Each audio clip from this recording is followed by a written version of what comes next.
Here, and this is Dave Dinius. This is your tryout, pal, on Tequila Aficionado. I'm going to count you down in 3, 2, 1. Hi, you're watching Mike Morales. I'm here in San Antonio for Sipping Off the Cuff, and we are in the middle of our tequila tryouts. That gentleman over there is Dave Dinius. I'm in Reno, Nevada. Woohoo! Yeah. Hey, you're close to, well, almost. You're like the, what would they call Reno? The biggest little city in the world, isn't it? Biggest little city in the world. Yes. Yeah. We're hoping that maybe somewhere next year on our tequila tour we can run up to Reno and see what's up. Dave, not a lot tequila wise, really. Yeah, right. Unfortunately. Hey, you have a particular tequila that you want to take us through tonight, right? Yes, I do. Yes, okay. I do. Which one did you pick?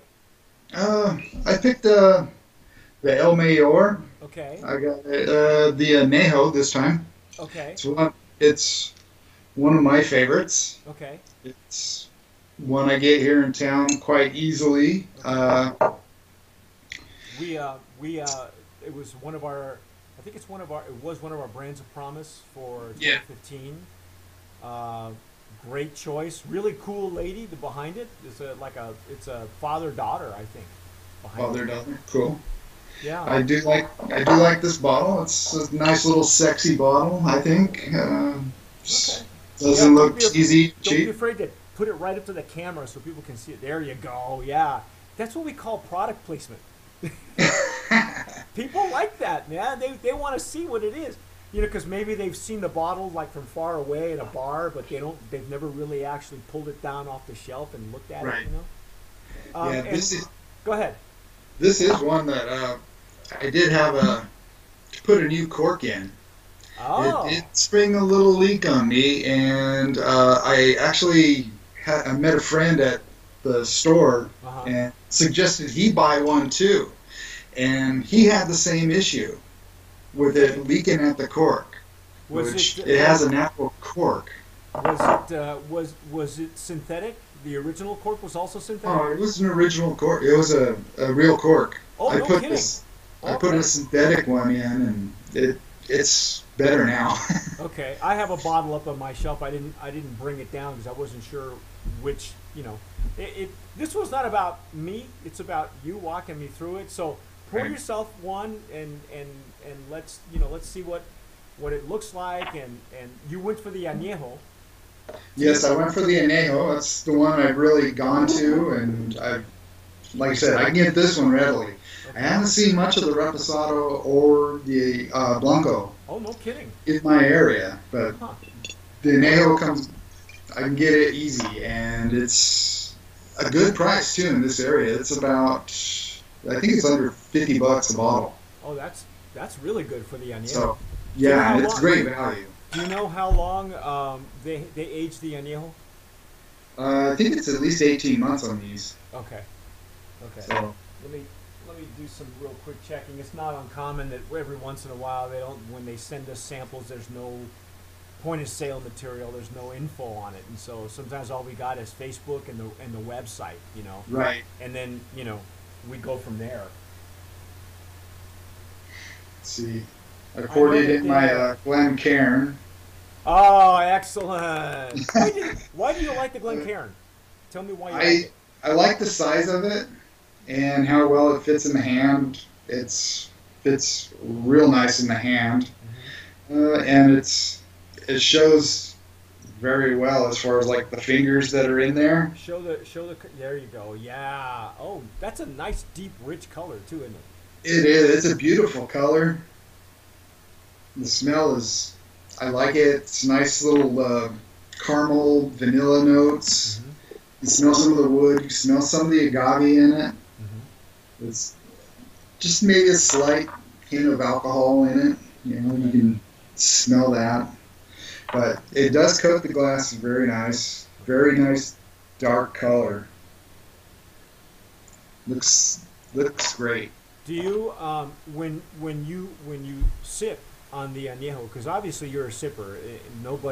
Anybody who's using a Glencairn, is going to be a sipper. Yeah, Do that's you all. have you in the past used anything like the Glencairn or excuse me, the Riedels at all? Yeah, I actually do have a couple of those right here. So What do you think of the Riedel versus the Glencairn? I like these two, but as far as getting the notes and seeing how well it coats the glass, I think they're pretty close.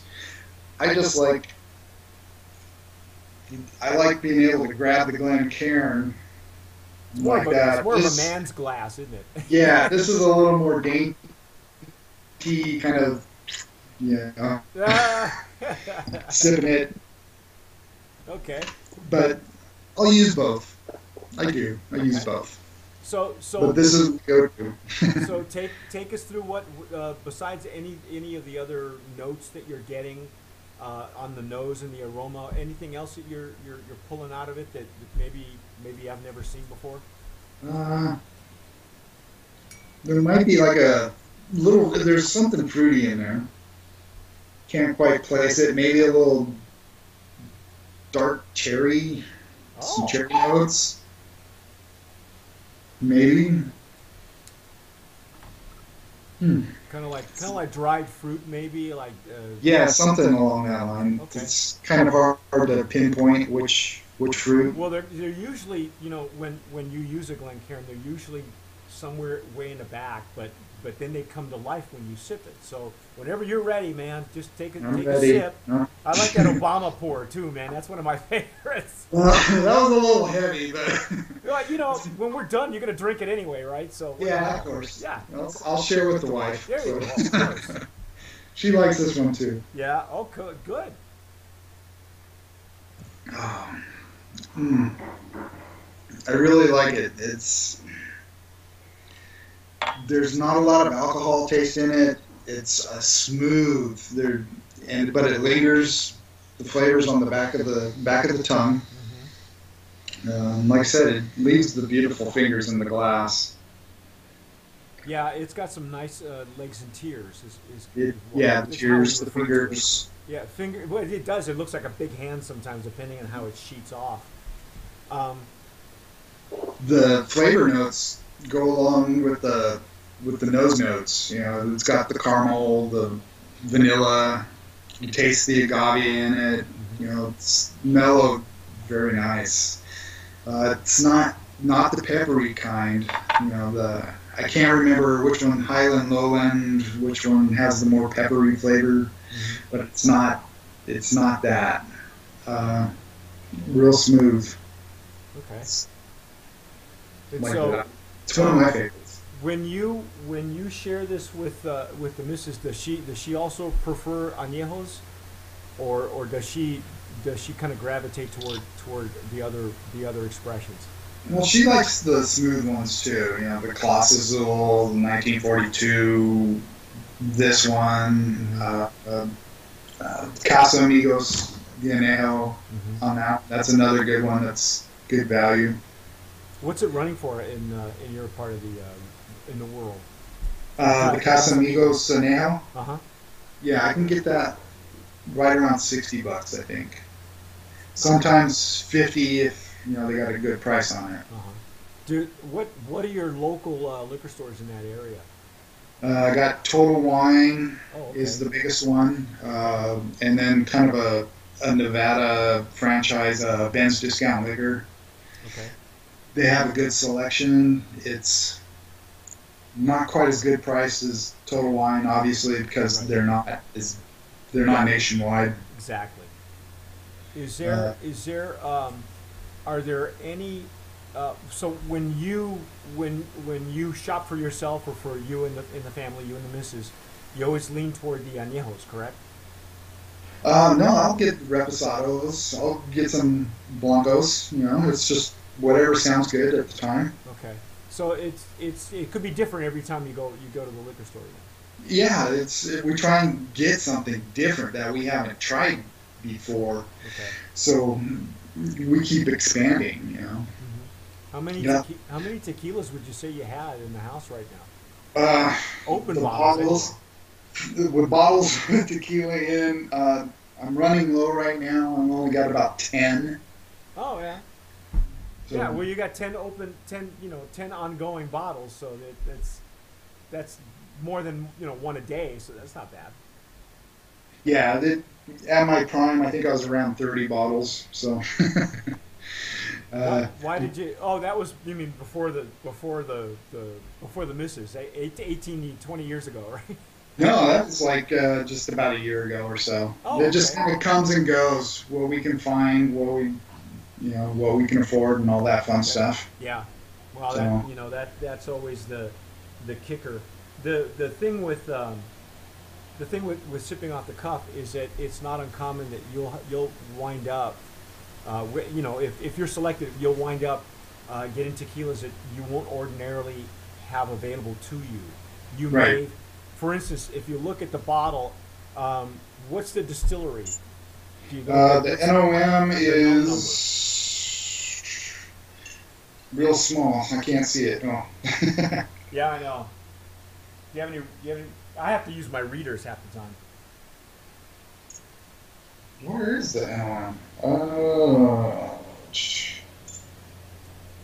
Should be somewhere on the front or on the back. I'm not sure. I'll have to pull my bottle down. I'm just not going to run off and do that right now. there it is. 1143. 1143. 1143. Okay. So, there's only a few distilleries, maybe like 100 or so, a little over 100 or more probably at this point, that make all these tequilas. So it's not uncommon that even though you will get you a tequila that you will not have seen yet. Every once in a while, it'll come from the same distillery that maybe you've already had from. Right. So that doesn't necessarily mean that it's good or bad. It just means that you've had stuff from there before. Right.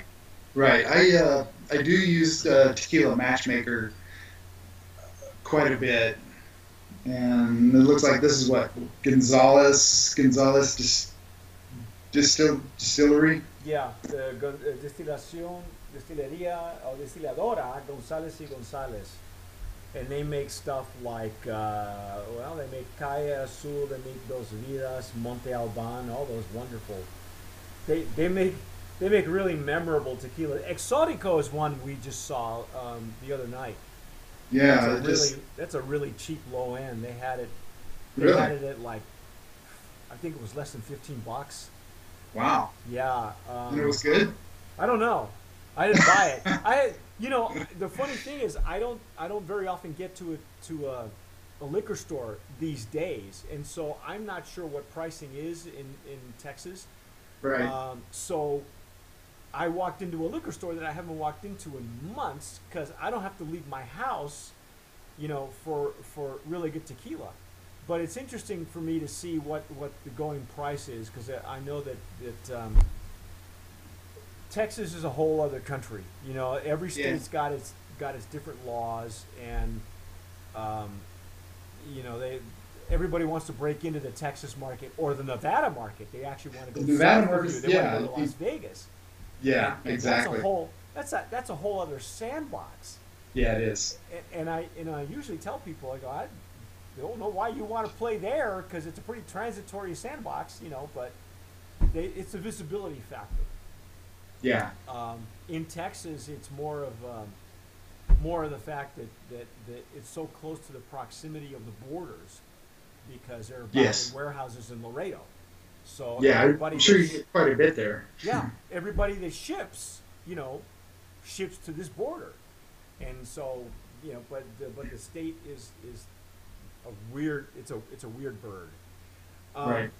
What else do you want to tell me about El Mayor? Something specific that we should all look for or pick out, or something that you really dig that you want to express to people that are watching this right now. And again, don't forget to show the bottle. Yeah. The bottle. One thing I really like about the El Mayor is its smoothness and the value. The value is really good. It's up there with like 1942 almost to that level. Not quite. But the value. As far as flavor and the flavor. Okay. Yeah, and the smoothness, it's up there. I'd say close to that level. Hmm. And for the price, you just can't beat the value. So you'd say it's a good value tequila, right? It's a good value tequila. I mean, it's good sipping. It's one I could pull off there out from underneath the bar here and just say, hey, try this one. It'll knock your socks off. To somebody I'm trying to get, to like tequilas a lot more. Is that one that you would use as kind of a gateway, an opening for friends who have? Yes, exactly. Okay. I've taken it over. I got a buddy that lives over in the Bay Area, and me and him, meet every now and then, and it's like I brought this in there, and he's like, "Wow, that's some good stuff." And he always lights up when I break out that bottle. It's like, El Mayor, that's good stuff. Well, So, it's funny that the Bay Area is a hotbed for the Bay Area and Central California are hotbeds for tequila. You can get some really good stuff. yeah, That that's sometimes not available in Southern California. right. We do run over there every now and then and hit up Total Wine or Bevmo over there, and Yeah, they got try and Bevmo. see what we can get we can't get over here. So, Yeah. Does we do that. Does Lee's go up as high as Reno, or they're strictly Southern Nevada? I haven't seen Lee's up here. Okay. We got our own distributors, and they're Yeah, I know. totally different north south. And everybody thinks we're like so close to Vegas, and it's like, no, we're about 8-hour drive. So Yeah, that's a long schlep from Vegas to Reno. It's not like, hey, meet me in Reno tonight, No, or can't meet do me in it. Vegas. It's like, no, I can't do that. Sorry. So, is there anything that you would recommend that for the person who's never tried El Mayor, or somebody who's we already know that you like bringing that tequila and introducing it to people who maybe aren't used to tequila in general. Is there something you would pair that with, or I don't know if you're a cigar smoker, if you would do it after dinner, things like that. I'm not a cigar smoker. Usually when I'm sipping, it's like I get off work, grab a beer. Me and the wife will sit down here at the bar and we'll have a sip of something and just kind of let the day unwind, and that's a good one to unwind with. Okay. All right. And so finally, before I sign off, what's the one thing that you want people to take away from our sipping off the cup with El Mayor?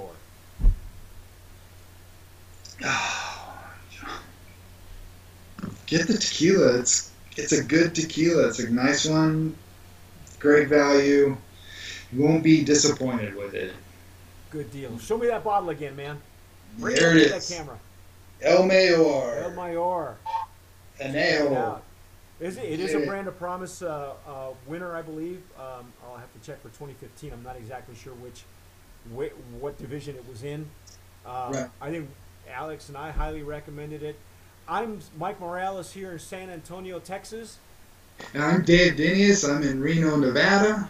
And you've been watching our tequila tryouts for Sipping Off the Cuff for our 2017 season. That's Dave Dinius. He's throwing his hat in the ring here as an additional taster. Our varieties and varietals and brands have been overwhelming, and so we need to spread the agave love. And yes. If you like Dave, tell us why. You're going to see his video on our YouTube channel. You can subscribe at the very top or at the bottom. Either way, whatever's easier for you. And tell us to vote for Dave. And Vote for in the Dave. meantime, I'm gonna sign us off here. This has been Sipping Off the Cuff with Dave Dinius, El Mayor Tequila. Thanks for being with us, pal. All right. I appreciate that. Thank you very much. How did you feel you did? Not too bad. Nah, Not too bad. yeah, it's cool. It's just, it's not, sometimes we get, Alex and I are guilty sometimes of being too technical. Yeah. And sometimes we need to back off of that because some people aren't going to get, But they're gonna. I was very impressed that you were when you pulled this baby out. That says a lot, because that was cool. That was really cool. We have got auditions all month long, so we'll keep you posted when this video. I have a feeling what we're going to do is tape all of November's, and then as we do these, we'll put these in post-production. So all of December, which is technically a slow month in the booze business, because after Christmas everybody's made their money. Yeah. But we'll have these all scheduled, and so you'll be able to see your 15 minutes of fame and glory, and be able to tell all your friends. Yeah. Be able to repost it and put all that stuff on your Facebook and your Twitter and online, and tell your buddies in the Bay Area. So. Yeah, that sounds good. Yeah. I know it's kind of a plug, but I have no association with this. But if you can make it out next summer into the area, really fun and good event is the Mammoth Margarita Festival. I've heard of it, and I've been following them for about 2 or 3 years, and I think I've watched you post a few things about it every. I have posted a few things there. I got a buddy that goes up there every year. As a matter of fact, I knew him first as a bartender. He's a catador, actually. Yeah, and he because he loves to ski. So, but he's been up there in the wintertime. But I have heard of it, and you say it's a really good event. It's a blast. It's not really about margaritas. It's about tasting tequilas. They get about 40 brands, I think it is, something like that, and they each bring whatever, and you get to sit there and go, I want to taste. Can I taste? Hey, what months do they? Is it June? That's in August. It's about the second weekend in August. Okay, I will make a note of it, because, like I say, we're coming up with our. If we plan this correctly, we're coming up with our. We're already trying to figure out where we're going to go for our next tequila and mezcal tour, and I think we're going to do a West Coast swing. So. Yeah, last year they just started like on a Friday night. They do tastings of mezcals and sodos and whatever the distributors want to bring that's not tequila, and they do the tastings on Friday for that, and then on Saturday night they do the tequila tasting. See, that's new, because it was just strictly one day, wasn't it, when they first started? Yeah.